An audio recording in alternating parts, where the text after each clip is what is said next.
2K on YouTube today. So another milestone hit for my channel. Thanks to everybody that subscribed and followed along to my content so far. Left a comment, a like, a share. It really helps me grow my channel, helps me grow my brand, what I want to do with it. And it's a long time coming. So I started this channel in July 28th of 15. So it's almost been 5 years since, actually 6 years. No, it's gonna be 6 years, July 28th of this month. And the first year that I started it, I got 40 subscribers within the first year. And then going from there, just off and on different videos and being inactive and active, deciding what I wanted to do with it, as well as growing up too. I started the channel at 21, and now I'm more nuanced on what I want out of it, what I want to say, what I want to do, and the snowball effect kind of coming into play a little bit more. So 40 subscribers from the day I launched to the first year, 365 days. The month of June this year, 2021, I did 62 subscribers.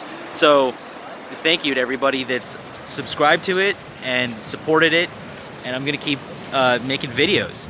Right now I'm doing my vendor job, started my business a couple weeks ago here at La Jolla Cove. So it's a busy Saturday, July 3rd, July 4th weekend here, and I have my stand. There's a couple vendors out today. It's me right here, actually, picture fell. But yeah, so I do my buff line there on the left, and then the rest of the table there is consignment. And so it's been a good summer so far.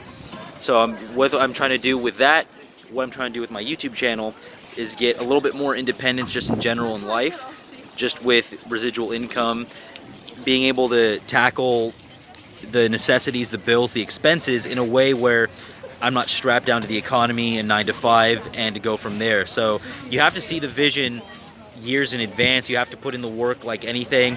And part of the mountain to climb with YouTube is really the social proof aspect, because you could really do anything in life, and if nobody else agrees or nobody else follows on to it, people have the psychological thing, well, oh, who else agrees with this? It's like in a classroom and everybody's saying 2 + 2 = 4. Nobody's trying to be the kid in the corner saying 2 + 2 = 5. No one wants to raise their hand and give the wrong answer. So the same kind of psychology works with whatever you're doing.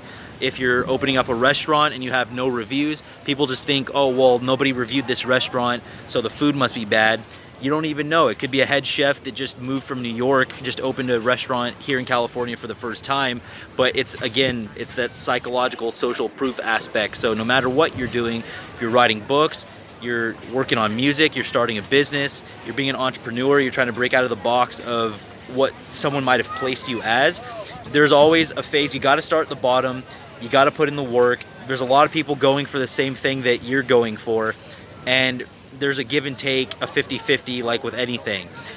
If it was easy to do, everyone would be doing it. Even checking some of the stats on Social Blade, my channel right now just hitting 2,000 subscribers. If you take where you're ranked subscriber wise, because they give you details on Social Blade, where your subscriber rank is, your view count, your earnings, and they have a lot of detailed analytics on those points.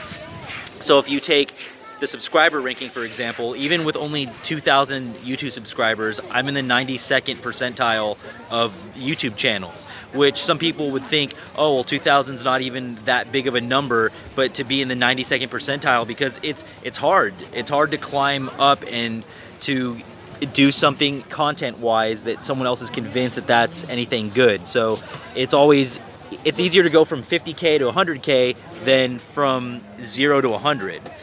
How you doing, bro? Just for that reason, because the person at 50K has already built a platform. The person at 50K has already built a base to which not only other people agree that it's good or that there's something to it, but YouTube algorithm is also going to place their stuff higher. It's going to promote their stuff more, because the better that person does on YouTube, the more money the person makes for YouTube. So it makes sense for them to promote people that are doing well, which is ironic because there's people at the bottom that might be very talented, might be doing very well, but you just don't give it the mental recognition because it's not ranked high enough and people don't see it, and you're already judging it based off of, oh, how many views did this get? How many likes did this get? Who commented on this? Because no one ever wants to be the first giving an opinion. And see, that's the difference between what you could call leaders and followers. Leaders have to go for it, and leaders have to know what they know about themselves and their own abilities and their own skills, and leaders go for it. Followers will always need to see that. They're always going to need to see the like count. They're always going to need to see the social proof. They're always going to need the group to agree with it before they do anything. And that's what's going to separate you from the pack in anything that you do. You have to understand the starting point. So it is a big milestone. And a lot of people, they don't see the vision of why it's a big milestone, because again, they're psychologically in that mode of, well, if this has 2 people agreeing, then it's probably bad. If this has 2 million, then it's probably good. So they don't understand the snowball effect where, hey, as a 27-year-old man myself, hitting 2K subscribers, you're building the base to where maybe through your 20s, that's what you're working on, and then you go into your 30s with a YouTube channel that's a legitimate source of income. I started the channel at 21, and people don't get it because they have this mental perception of what you need to be doing at that age. So if you turn 21, everybody else is going to the bar, they don't get why you're going away from the group doing the off thing, because the majority is doing one thing. And so they already have it in their mind what you're worth, where you're headed. They've already placed your role, your piece on the board in their head. So if you're just a 21-year-old kid telling someone, hey, I'm gonna start this business, I'm gonna start this YouTube channel, I'm gonna put out this content, people aren't gonna see the vision of that. And like I would tell people before, and it's one of those things, you don't make the YouTube channel at 21 in order to have a career at 22. You plant the seed at 21 so that maybe it grows to a point where, hey, that's what you're doing at 30. But a lot of people are not going to have the patience or the mental ability to even see that.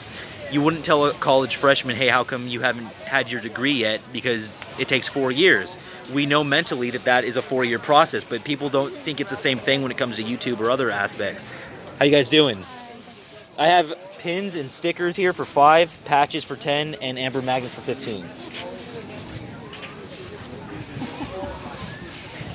So now that I've consolidated my business and put more items on display, I have these items here for consignment here at La Jolla Cove. A couple of these amber magnets for the refrigerator that are cool. Little tourist items, these seal snow globes, the seals and the sea lions, popular here in San Diego and La Jolla. So yeah, it helps offset what I want to do. And I got this painting that I set up. Paul Stram painted this. A really good artist around here. A couple pictures, a couple different things that I'm thinking of with what I want to do with my table. I have my own business, my buff line on the left, but maybe there's someone in San Diego that wants to do their business. Maybe they don't necessarily want to come out here in public.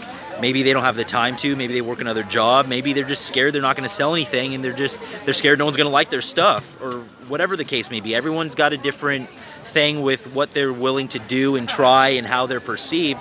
So I could set up on my table, if you have a friend or whoever, just someone walking by, a photographer, hey, I want to like get my stuff out there, just leave it at my table. We could do a consignment deal. You just tell me how much you want back for it and I'll charge whatever, or you just give me the price and we'll do a split. But it's able to work for everybody. And that's the thing too with YouTube, is that people think there's this pie, and there's only so much to go around. So if someone else has more of the pie, that means by default other people have less of the pie. But that's not how it works. If you think, for example, 8 billion people in the world, just round it up and do an estimate on that, 8 billion people, what percentage of people do you really need to approve of you or like you or deal with you for you to even get by? You could do 1% of 1%, and that's still millions and millions of people. So going through your life of what you think you can and can't do, what percentage do you really need to approve of it? But people get into that social hierarchy aspect of it.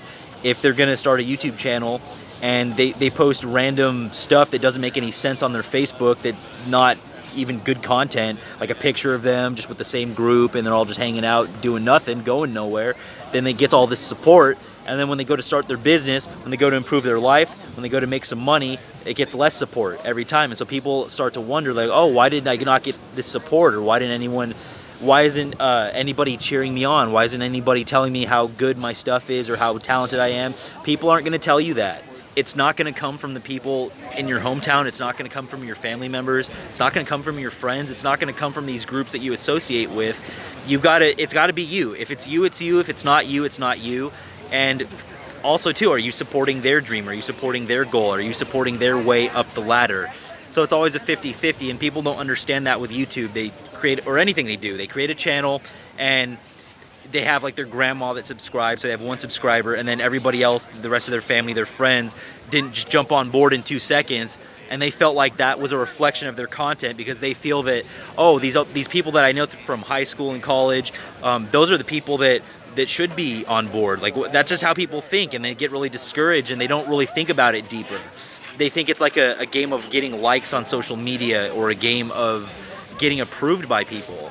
And yeah, no one wants to be hated, but that whole seeking approval, that whole caring about what people think of you, that's what keeps you from not making any progress, because everyone else is trying to win. Everyone else is going for the goal that you're going for. So you can't expect all this red carpet being rolled out for you when you get it. How you guys doing? I got amber magnets, patches, pins, and stickers.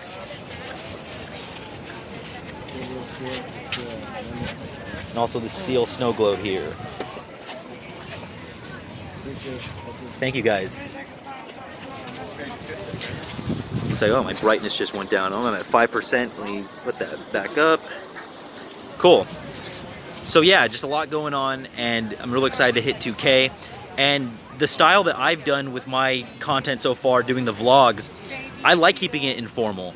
I have a lot of things that I want to do, a lot of areas that I feel that I'm talented at, that I want to keep continuing to grow, especially on my channel as my brand builds, as my content grows.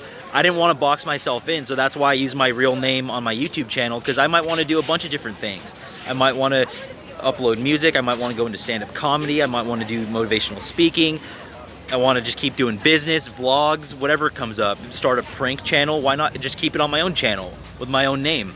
So just have a collection of whatever, and I don't want to get boxed into some niche where people say, oh, well, this video you did this, why are you doing content on a different subject? Because I don't want to be boxed into one subject. I want to do a vlog on what I want to do when I want to do it. And if I want to change my mind, that's what I'm going to do. But the main point of it is that as you're putting out that consistent content and you're building that base, the overall goal is to make a little bit of money off it, to free up your time, because YouTube getting paid per the view, what's so critical about that and why it's so key to take it seriously is because you can make money without you physically being somewhere. It can just add residually through your content just growing, which is huge for your life. And yes, a lot of people would like a lifestyle like that. They would like to have that. And so a lot of people are confused on how to go get it, but it's that duality aspect of it. If you agree that that's a positive thing or a positive goal or something that a lot of people would like to do, what honestly about you deserves that? And you got to look at yourself and really understand, are you putting in the work? So don't just look at someone who has more subscribers or making more money on YouTube and they have 1,000 videos and you're just starting. You posted 1 video and you didn't understand why family and friends didn't jump on it, and you didn't get 1,000 subscribers within the first day of posting. It's not how it works. If it was that easy, everyone would be doing it. It's one of those things that everybody says, like, oh, I'd love to leave my 9 to 5. I'd love to start a YouTube channel. I'd love to start a business. So when everyone's saying that and you're the small percentage that's going for it and doing it, you're gonna get hated on for it. No one wants to see you eclipse not only their own level, but what they thought of your level in their own mind. So you gotta have the mental fortitude to see that. Even something like recording a YouTube video in public, you gotta get over that, because it's either you or it's not you. You know how many people would like to do what you like to do, but they're not going to take the steps to do what you do. And you're going to get more love from the outside world, because the outside world sees the third person perspective of what it is you're trying to say. When people are in the crab bucket together, when people think they come from the same place, they're going to pull it down. And that's how that's going to work. So depending on what you want to do in life, you got to come out and you got to do it, and you got to hustle it, and it's got to be you, and you got to understand your own give and take, your own 50-50, and have respect for the game and just put in the time. Like I said, starting a YouTube channel at 21, you don't start it thinking, oh, I'm going to drive this Lambo at 22. Yeah, some people can blow up right away. That happens for a small percentage. And some people, it's going to take time to build your base. It's like anything, like a restaurant review, like social proof. People just think, oh, well, who else agrees with this? Is this something that's worth listening to? Why should I be listening to you?